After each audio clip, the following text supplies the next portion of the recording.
A Syrian official says the government won't use chemical weapons, at least not on its own people. At a press conference in Damascus, Syrian Foreign Ministry spokesman Jihad Makdisi says the country is in self-defense mode. Any stocks of WMD or any unconventional weapon that the Syrian Arab Republic possess would never be used against civilian or against the Syrian people during this crisis, at any circumstances, no matter how the crisis would evolve. He added that Syria would only consider using the weapons in the event of, quote, external aggression. His remarks come as rebels battle government forces in the northern city of Aleppo and in Damascus, according to amateur video posted to a social media website, whose content Reuters cannot independently confirm. July of 2012, the Syrian Foreign Ministry spokesperson, Jihad, he stated that no chemical or biological weapons would ever be used, and also that all of these type of weapons are in storage and under security and direct supervision of the Syrian armed forces and will never be used unless Syria is exposed to external aggression. It seems that either this spokesperson, he didn't really check into the, to ensure that these measures had been taken to ensure that biological and chemical weapons would not be obtained by other individuals, or that at this point that there was some lie having been told, being that in December 20th, or rather on December 20th of 2012, seven civilians were attacked in a gas attack. Also on March 19th of 2013, 16 government soldiers and 10 civilians were killed, according to the Times. And British scientists found forensic evidence of chemical weapons having been used in this conflict. Also on April 12th, or April 29th rather, of 2013, there was also a chemical attack reported in Syria where 2 died and 13 were injured. And the Syrian was also found in their blood samples, which is a highly poisonous substance. Also, again, on June 2013, there were British and French authorities that claimed to have had evidence that sarin nerve gas has been used in Syria.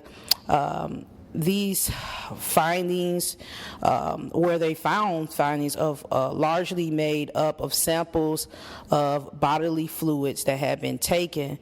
And again, on June 13th of 2013, United States announced that there is a definite proof that Assad's government had used limited amounts of chemical weapons on multiple occasions on rebel forces, killing 100 and up to 150 people. And then finally, the most gruesome attack having occurred involving chemical weapons. There was a scene in Ghouta where allegedly the Assad government has been blamed for chemical weapons attack that caused deaths to up to 1,300 people.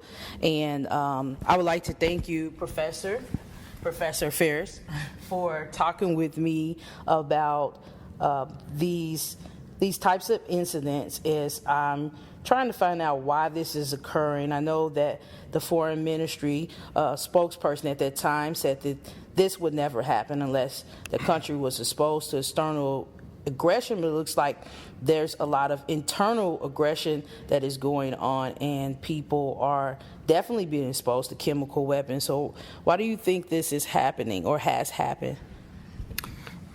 Well, the primary reason this is happening is that the Syrian regime is under siege by umbrella set of rebel groups that are challenging state authority, and so these chemical weapons attacks, you can think of them as a kind of a last resort, right, where a state is trying to break resistance, not just to attack the opposing sort of like military or militia forces, but also to erode civilian support for the rebels. Okay, so in order for the rebellion against the Assad regime to succeed, the opposing factions need the support of the civilian populations in which they're operating. Okay? If they are seen to be inviting a kind of response that gets hundreds, if not thousands, of civilians killed, they may lose their willingness to participate in the rebellion. Okay? So these large-scale, sort of horrifying attacks can be thought of as a kind of a demonstration. Right? The regime is saying, if you don't stop supporting the resistance, this is what's going to happen to you and your family. Okay? They expected it to get covered. They wanted it to get covered. And the reason they wanted it to get covered was because they believed that by disseminating rumors and photos and facts of these attacks, they could break the back of the resistance. Right? And they also knew that it would probably invite a kind of a response from the international community. But the calculation was that it would be better at breaking the resistance than it would at inviting an international response. And that Syria's patrons, you can think of it as Syria, Russia and China, would not be willing, or would be willing to stop the U.S. and its allies from doing anything about it. Okay, so it's, on the one hand, it's more of there's of course the physical attack itself, right? But the physical attack is part of a larger psychological campaign against the civilian population that's in rebellion. And the regime is seeking to disrupt the support for that campaign broadly in the hopes that they can do that without inviting international military response in return. Okay, you explained that very well. Very complicated. So basically, I want to check my understanding. You're saying that the regime has allowed, or is this to happen, and is it that you're saying that they have, I guess, co-inspired behind, they're the co-inspirators, if I'm saying this right, co-inspirators behind these types of tragic events, and what they are doing is looking to install fear in the rebels or people that are attempting to rebel against the government and its policies, and that's what you're saying. So the chemical weapons thing, I know that they are resulting to do this, and it seems that they have no conscience about how this affects people, their lives and families and that sort of thing. But going to the level of exposing, this type of chemical on individuals where children will be affected, what do you think about that? Does it say that the regime really has no limits on how far they would go, or in order to maintain a certain amount of control in this region, or what does that say? Obviously it means the regime is willing to violate a fairly well-established international rule or principle against the use of these weapons. I would probably argue that it doesn't really matter how you kill people, right? Like, if they're dead, they're dead. And there's no shortage of other ways for the regime to inflict this harm on civilian populations, right? They could bomb them. They have total control of the skies. And again, I would just emphasize that the key element here is psychological. In other words, the perception on the part of global publics and on the part of the victims that there's something more horrific or more horrifying or more threatening about chemical weapons than there is about other forms of warfare. Okay? All of these forms of killing are indiscriminate, right? So dropping a bomb is the same as launching a chemical attack in a civilian area. And so, to me, it signals a kind of a desperation on the part of the regime that these other forms of warfare are not successfully intimidating or putting an end to the rebellion, and that so we have to do this thing that we know perfectly well is a violation of international rules and norms, but that we're willing to do it to preserve our own power. Right. And, currently, the president, he has been under increased pressure to act by doing some sort of military intervention, whether it be sanctions or actually striking the Syrian government.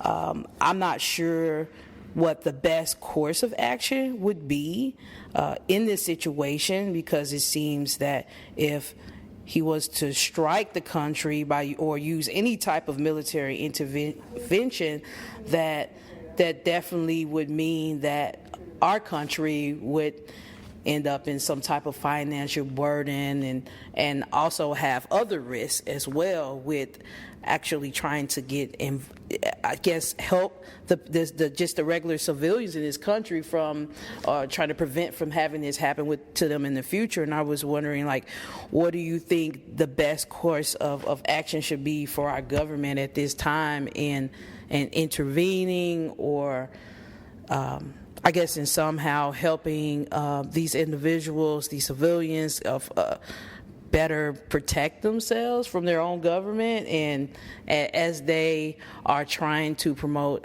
democracy in the region? How do you feel we should go about doing that here?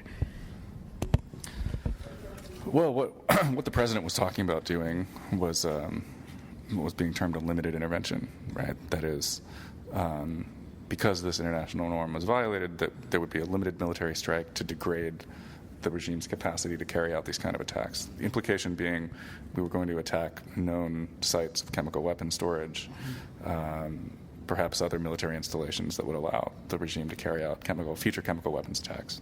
Okay. We're in the realm of my opinion now, right? I don't think this is a good idea.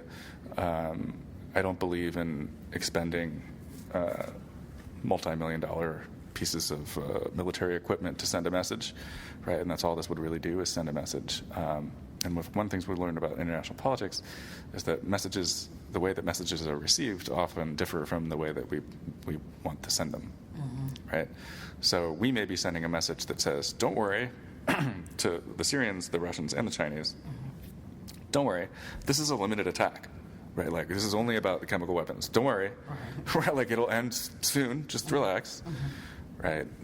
That message may not be received by the people who need to receive it. First of all, right, that could lead to dangerous escalation. The second problem is it's not going to resolve the fundamental underlying problem. Right, the fundamental underlying problem is that the Syrian state has fallen apart, and the different elements of that state are now fighting each other for control over the government and over the territory. And to me, any intervention which stops short of conceptualizing a much broader, longer-term solution to this problem is not worth the effort in lives and money that we would have to throw at it. And I don't see any willingness on the part of the international community to actually do that. And so, to me, unfortunately, the best route is not to do anything right now. And this is my last question. Do you think that in time, with organizations within the country coming together and seeking help from other international organizations, whether it be peace organizations or whatever, you think in time that these conflicts that they are having internally within the country can be solved without the U.S. or other major countries getting involved in doing some type of military intervention over time? Sure. That's a great question. I think I think there's a limited amount that the U.S. can do about this, short of a full-scale military invasion. And there's no appetite for that in this country right now. I think for good reason. What will bring this conflict to a close, what brings most civil wars to a close, is that someone wins. Eventually, one of the groups involved in this conflict will defeat one of the other groups, or they will get tired of fighting and divide the country in some way that's agreeable to everyone. I see no evidence that they're tired of fighting yet, right? Or that the regime is exhausted enough to come to the table and negotiate, or that the opposition is willing to negotiate with the regime. Both of the major parties in this dispute seem to have drawn a line that says, like, we simply will not negotiate, right? This is now a military conflict, and that conflict will end when one side wins and the other side loses. It's not always like that, right? In Lebanon, neighboring Lebanon, there was a 16-year civil war, and you couldn't look at the end and say, oh, well, it's obvious who won that war, right? It was still kind of ongoing. But the parties decided after 16 years that they were tired of fighting each other and came to the table and bargained. But that took 16 years, right?